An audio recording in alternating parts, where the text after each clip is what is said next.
చెప్పలేని విజయం, చరిత్రను తిరగరాసిన విజయం. ఏపీ ఎన్నికల్లో సరికొత్త రికార్డ్ క్రియేట్ చేసింది టీడీపీ. గతంలో ఎప్పుడు ఎవ్వరూ అందుకొని సరికొత్త ఎత్తులతో ఉవ్వెత్తున ఎగిసింది తెలుగుదేశం. ఆకాశమంత విజయాన్ని ఆస్వాదిస్తూ దేశ విదేశాల్లో పండగ చేసుకుంటోంది పసుపు దళం. ఏపీలో టీడీపీ సునామీ సృష్టించింది, కానీ విని ఎరుగని విజయాన్ని అందుకుంది. అక్కడ ఇక్కడ అనే తేడా లేదు. నియోజకవర్గం ఏదైనా గెలుపు జెండాను ఎగురవేసింది. 164 సీట్లతో ఏపీ అసెంబ్లీని పసుపుమయం చేసింది. టీడీపీతో చేతులు కలిపి ఎన్నికల్లో పోటీ చేసిన జనసేన, బీజేపీ కూడా రికార్డు విజయాన్ని అందుకున్నాయి. జనసేన పోటీ చేసిన 21 సీట్లలో 20 చోట్ల విజయాన్ని సాధించింది. ఇక బీజేపీ పోటీ చేసిన 10 సీట్లలో 7 గెలిచింది. టీడీపీ పోటీ చేసిన మొత్తం సీట్లలో కేవలం 10 చోట్ల మాత్రమే ఓడిపోయింది. ఇక గత ఎన్నికల్లో 151 సీట్లతో ప్రభుత్వాన్ని ఏర్పాటు చేసిన వైసీపీ కేవలం 14 సీట్లకే పరిమితమైంది. ప్రతిపక్ష హోదాను కూడా దక్కించుకోలేకపోయింది.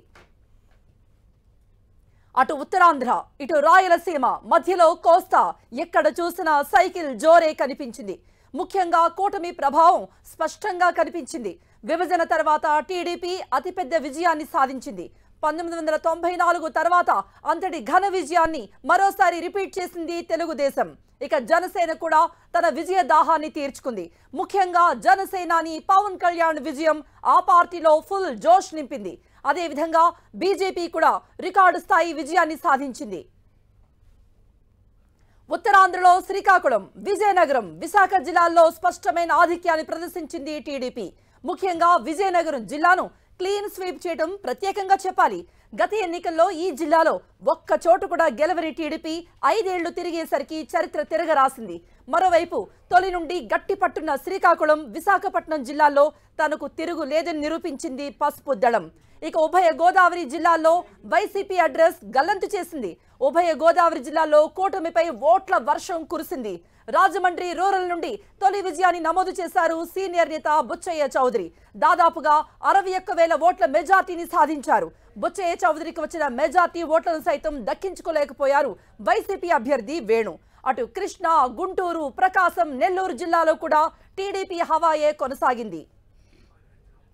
ఇక రాయలసీమ ఓటర్లు సైతం ఫ్యాన్ పార్టీని పక్కన పెట్టేశారు.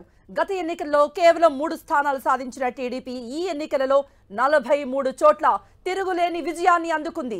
వార్ వన్ సైడ్ అన్నట్టుగా రాష్ట్రంలో ఏ జిల్లాలో కూడా కనీస పోటీ కూడా ఇవ్వలేకపోయింది వైసీపీ. ఆ పార్టీ అధినేత జగన్ సొంత జిల్లాలో సైతం టీడీపీయే మెజార్టీ సీట్లు దక్కించుకుంది. శ్రీకాకుళం నుండి నెల్లూరు ఉన్న కోస్తా ప్రాంతంలో 9 జిల్లాలకు కేవలం 5 సీట్లతోనే సరిపెట్టుకుంది వైసీపీ. మొత్తంగా 90% సీట్లు సాధించిన టీడీపీ కూటమి వైసీపీకి ప్రతిపక్ష హోదా కూడా దక్కనీయకపోవడం విశేషంగా చెబుతున్నారు పరిశీలకులు.